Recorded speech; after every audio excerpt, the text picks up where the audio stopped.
Hello everyone and welcome back to my channel. My name is Michael Regina. I am the author and illustrator of the all-ages horror graphic novel, The Sleepover. And this video is actually a deep dive into the pitching process that I used to get this book picked up by both my literary agent and then Penguin Random House through Razorbill. And I made a video actually a few years ago in which I talked about developing a book pitch, a graphic novel pitch for publication. And obviously over that time, I've gotten a bit better at filming and recording videos.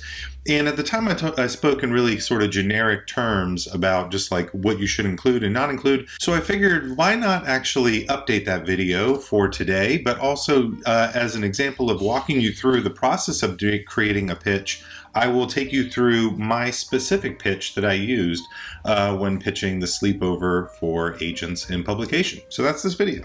But first, if you're not subscribed to this channel, please do so. It was really great to see just all the new people who came in from my last video talking about my journey as a graphic novelist, from being an aspirer to getting published. And sort of the thing that I didn't round off in that process was like specifically, what did I do to get published?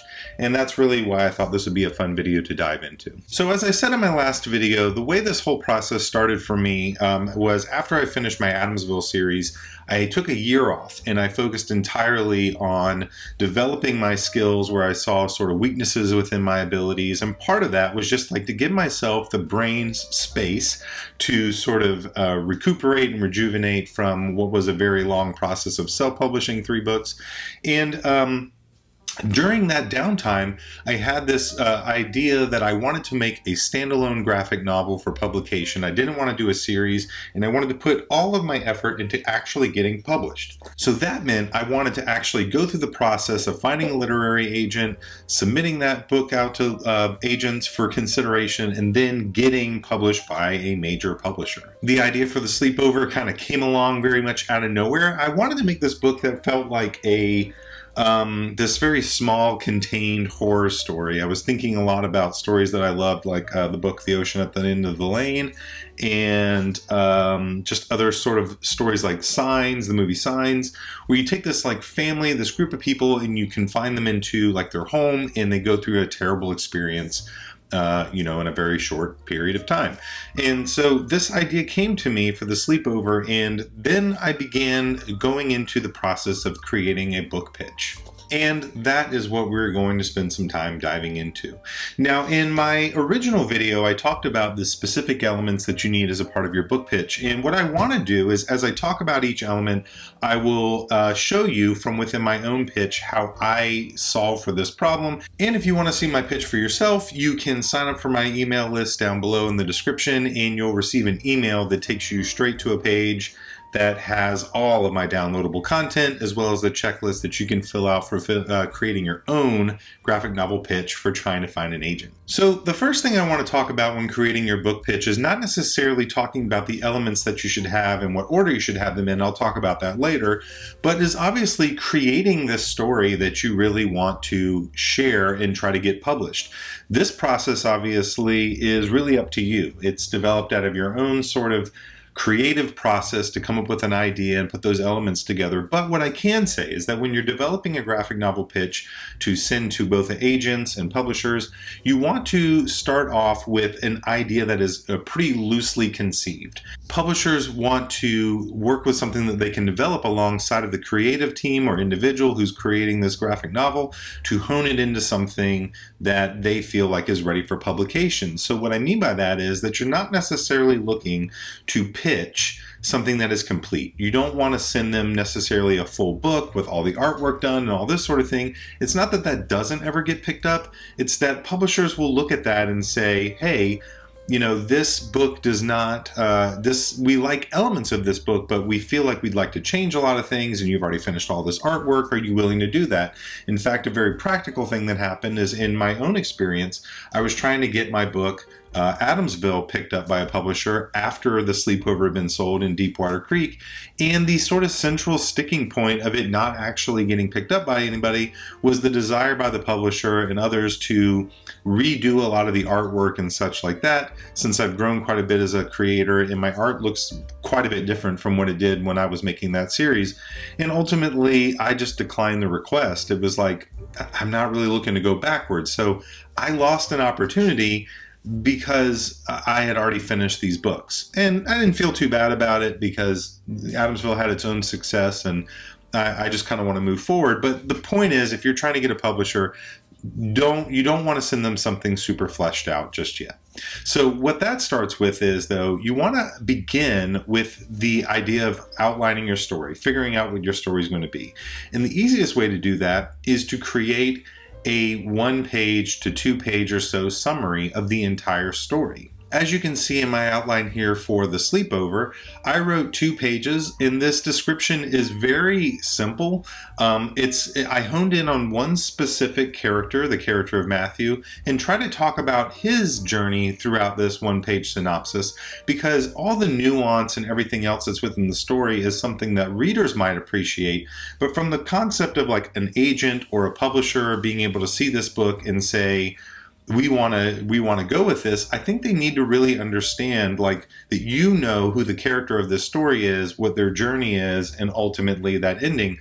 All stories, even though they have supporting casts and they have other people involved, are really typically about one character at their heart. It's not that there aren't other characters who go on arcs and think, in fact, I think every side character within a story should probably have some sort of arc as a character. But since you only have about a page or two to really hook a reader and hook an agent, you really need to make sure that you use your space well. And so I focused entirely on Matthew and his journey. Now, I actually used a template online that was called like the 1-page summary, or the 1-page synopsis, and I'll put a link down in it below. But it was this great template that sort of like gave me all the ingredients that I needed to write my 1-page summary. Mine ended up being 2 pages, but it really still helped me consolidate my story down into something really approachable. I hinted all the other elements that are also in the story, as far as like who Miss Swan is, and actually in this old original version of the story, Swan was not this bird witch of the woods as she became in the story, where she was really sort of my own creation based off of a lot of different myths and legends. Initially, Swan was a Aswang, which is from Philippine culture. I really came across this really cool mythology from the Philippines about this creature called the Aswang, and it fit very nicely within the context of the story I wanted to tell, because a lot of my friends were Filipino, and I knew I wanted to tell this very personal story that involved like real life people that I knew and everything. So I thought, oh, it'll be really fun to bring in this real life mythological creature into this story, and I had the conduit through the character of Tio to do so. And that's how I wrote this pitch, was presenting Miss Swan in this way. But ultimately, later, as you see, the book got published. And through talking with my editor, made some decisions about, like, I felt like for the story to really work, I was having to alter too many details of the traditional mythology of the Aswang, which ultimately led to me saying, I'm just going to kind of create my own version of this thing and for my own book. But again, that goes back to what I'm telling you. Had I fully written this book, fully developed it, that would have been a harder decision to make. And it took us a long time to arrive at that, because we really tried to make it work, but ultimately felt it was the wrong call. But within this 1-page summary, what you're really looking to do is just, like I said, let your reader know who the main character is, let them know what their journey is, and you can hint at all the other side things, but ultimately they need to know very quickly, within a page or two, what is this story, who is the character, what are the themes, what is the threat. You know, there you go. And looking back over at the version that I wrote for the Sleepover, I don't think it's like great or anything, but it certainly gets the job done. And more or less, when I look through it, the journey of Matthew as a character is essentially the same from that initial version to the version that ended up in publication. Then once I think you have a pretty good understanding of what your story is, you can get into some of these other ancillary ideas that you're going to be building out. So I'll just kind of work through them in order. So the 1-page summary is not necessarily the thing I would put at the front of your book pitch. It's something that I think you would want to start off with a opening page, sort of a cover letter, so to speak, that lets your agent and publisher know kind of who you are, what interests you, why did you get into this story. So within the Sleepover, what I did is I started off with a log line, a simple log line. Set in 1993, a sleepover party turns scary when the kids begin to suspect that their friend's new housekeeper may not be a human. So I wanted to just very quickly let the agent or editor who's looking at this book get a pretty good idea of what is the story that I'm trying to tell here. Then beyond that, I like putting in sort of the project details. I want to set the stage for what am I asking the agent or the publisher to agree to? Is it a single book? Is it a series? What age audience is it for?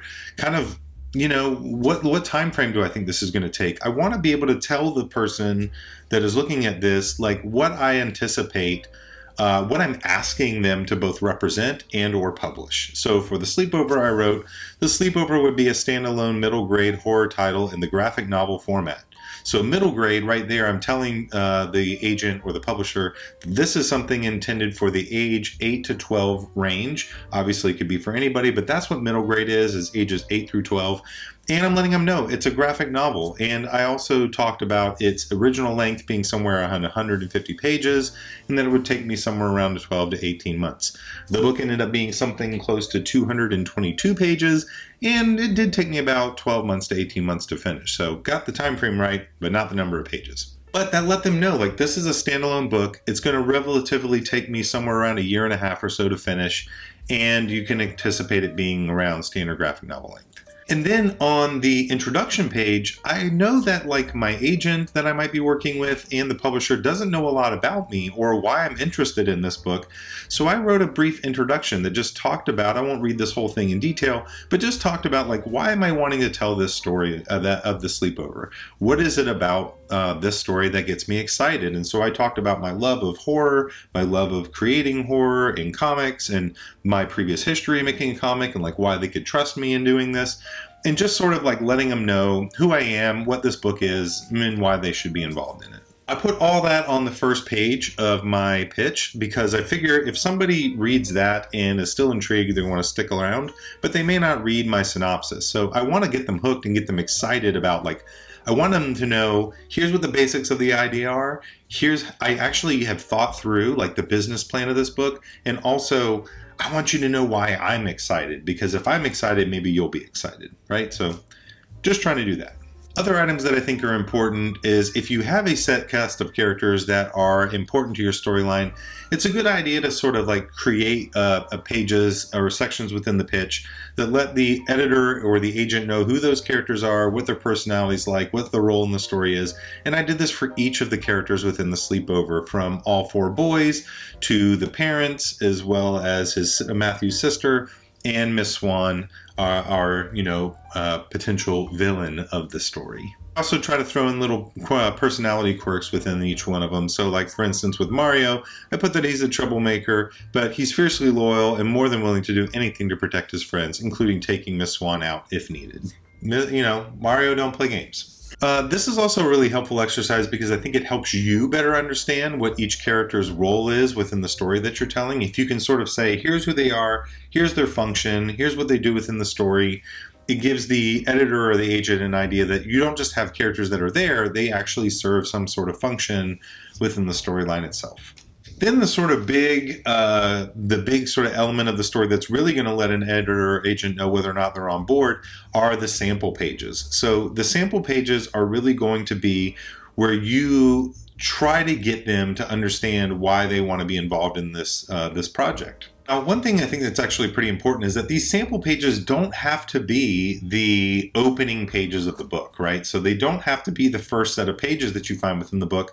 They can be any moment within the book that you find tremendously exciting. Now, when I made the pitch for the Sleepover, there was a few things that were in play here. One, I wasn't sure I was going to color the book traditionally. I was looking for ways that I could move through this process really quickly, and I was looking at sort of this dual tone, a warm and a cool color that I would build everything out. So in the sample pages, you don't see any color at all. Everything is in this sort of warms and cools and gray tones, and that was the initial way I wanted to pitch it. And I chose to do the first set of pages from the book as the introduction, and then it ended up that the final page of the sample pages was the page in which you meet Miss Swan for the first time. But what was important in these sample pages is that I set up the dynamics between the kids. You also got the first sense that flashbacks were going to be a part of the story, because you see Matthew have this flashback to the Ruby character as she teaches him a life lesson that he'll then use within the context of the story to help aid him in dealing with this threat that they're going to deal with. But I chose this sort of very, tight set of sequences to really lean into. What's interesting about these sequences is that actually a number of these pages made their way all the way into the final book, but the context completely changed, or like I added different dialogue or whatever the case might be. But the line art in these pages were really strong, and they actually maintained their way all the way to the final books. But what is interesting is that once I had landed my agent in this process, she recommended that I should actually build out a sequence in which the reader, the editor, would get a chance to see what did the scarier elements of this book look like. And I put together a pitch document, or I added a section to this pitch before we went out to publishers that expanded the sample pages to show sort of the sequence in which the kids discover whether or not Swan is actually a witch or not, or a monster. And my agent's sort of direction in that process was that those pages did not need to be finished, that she was totally comfortable with, just utilizing sort of sketch pages, because at this point they'd already seen all these sample pages. So I think I actually had something close to like 35 pages of samples here, but your mileage may vary. I've seen some book pitches have as few as like 6 to 10 sample pages. And the gist of it is that you want the agent or the editor to get a sense for the storytelling, the vibe of the story.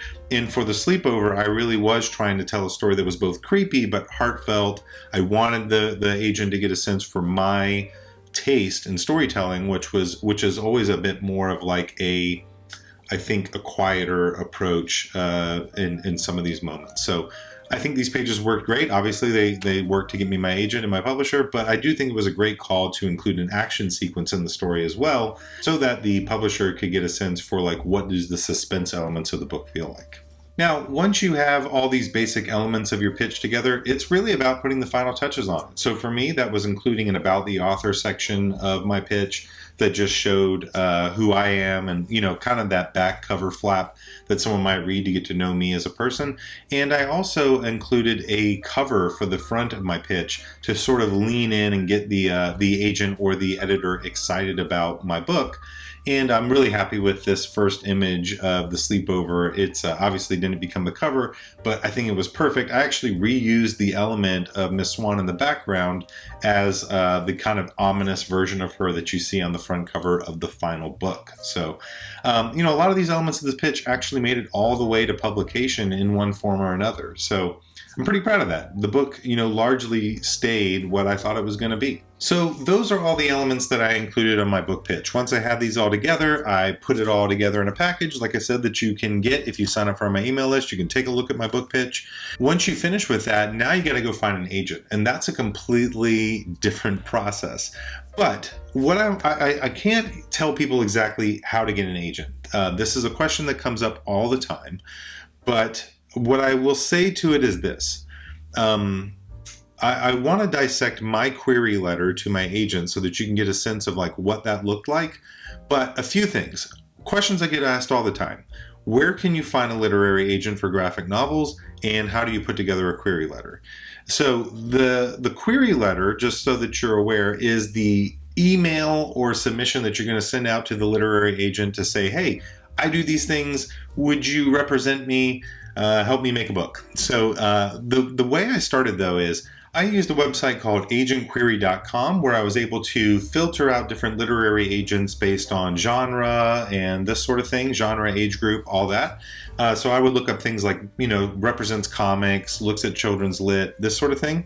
And then what I've discovered with Agent Query is that often this website is severely out of date. Agents tend to move around to different agencies, and very often the information that agentquery.com might have could be a little bit out of date gate, and would then in turn make me have to go and, and hunt down who's this agent working for. But on top of that, every agent has a different submission process. So you can't do everything the exact same way. Agents are usually pretty specific about what they want you to include. Now, the challenge of some of this is that for graphic novels, often the submission guidelines that agents give you are not tailored to graphic novels in mind. So they're not going to say something like, submit to me 10 pages of finished comics plus blah, blah, blah, blah, blah.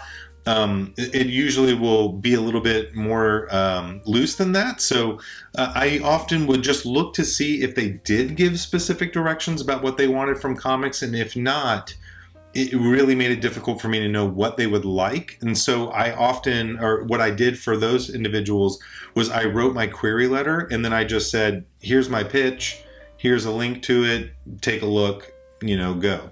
And then that usually was sufficient to garner their interest. Writing a query letter is, you can find a million tutorials online, and I definitely recommend that you spend some time specifically doing them.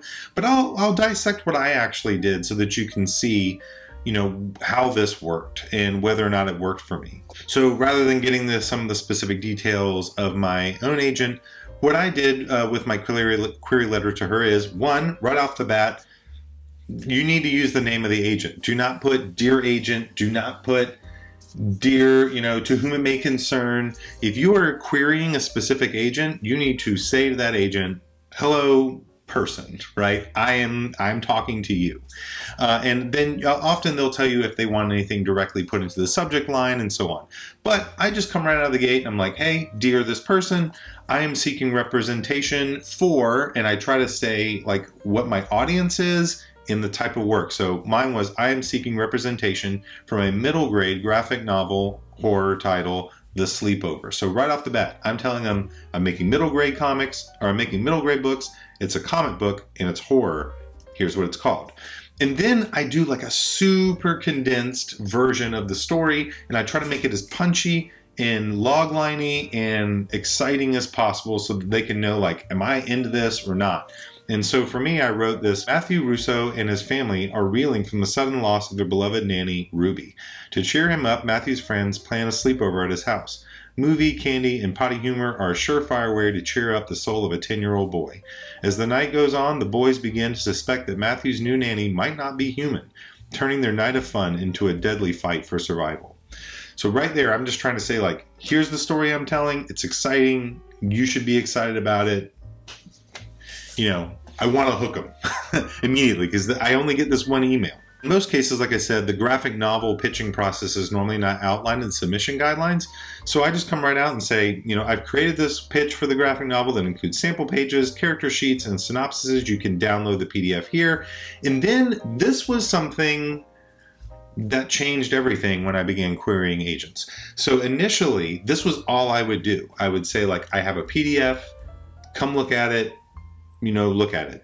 And I was getting like nothing back in response. I made one change that when I did it, it changed everything.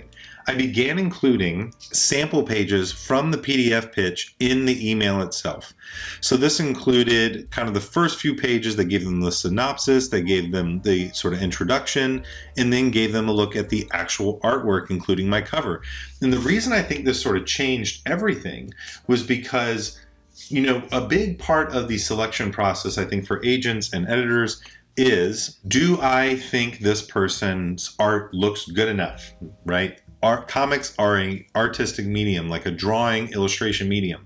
And it doesn't matter how great of a writer you are, if your art does not look good and you're saying you're the artist, it could mess the whole thing up. And so I just wanted them to know, like, right off the bat, like, I like the story idea.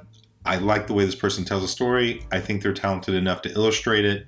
I'm in. And when I made this change, after I submitted my first round of queries to agents, when I made this change, I had 2 agents interested within a 48-hour period.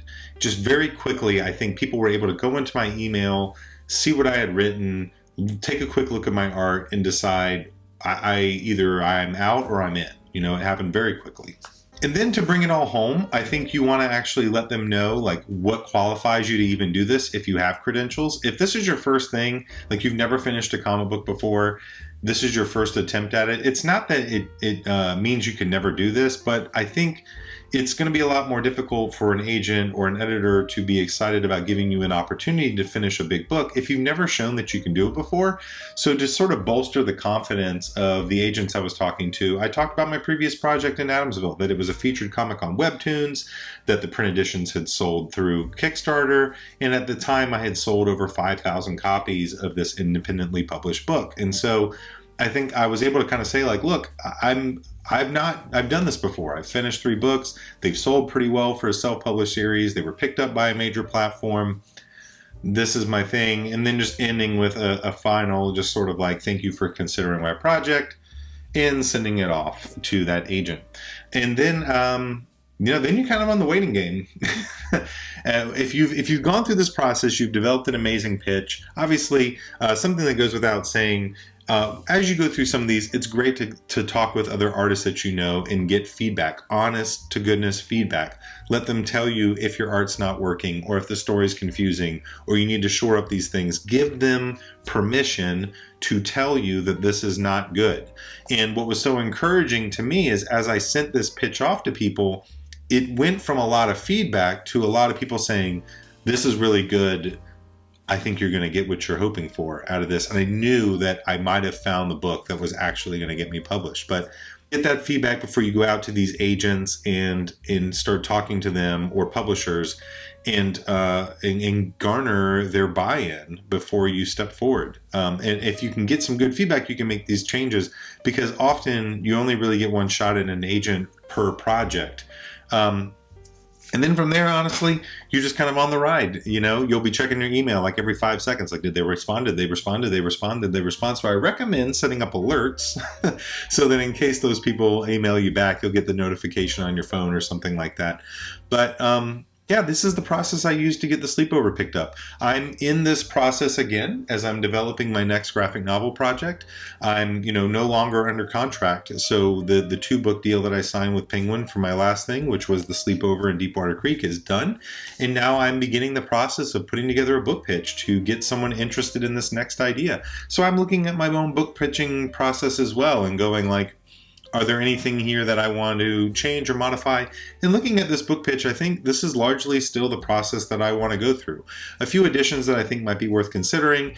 If your book pitch involves maybe a make-believe world or setting that is highly specific and not just like a house or a location, but like, let's say it's a fantasy series, like it wouldn't be a bad idea to maybe have a map of that world with like bits of lore and that sort of thing attached to it. But you really want to be careful. These pitches need to be quick, pithy, to the point. And then your agent, if your agent is interested in the project, will tell you what to add to it. So like I said earlier, once my agent got on board, she really gave me the feedback of, I think you need to include an action sequence, something that shows the horror and the scary stuff. And then I added those elements and it really bolstered the pitch. But I let her tell me, like, this is what I think I need to sell this.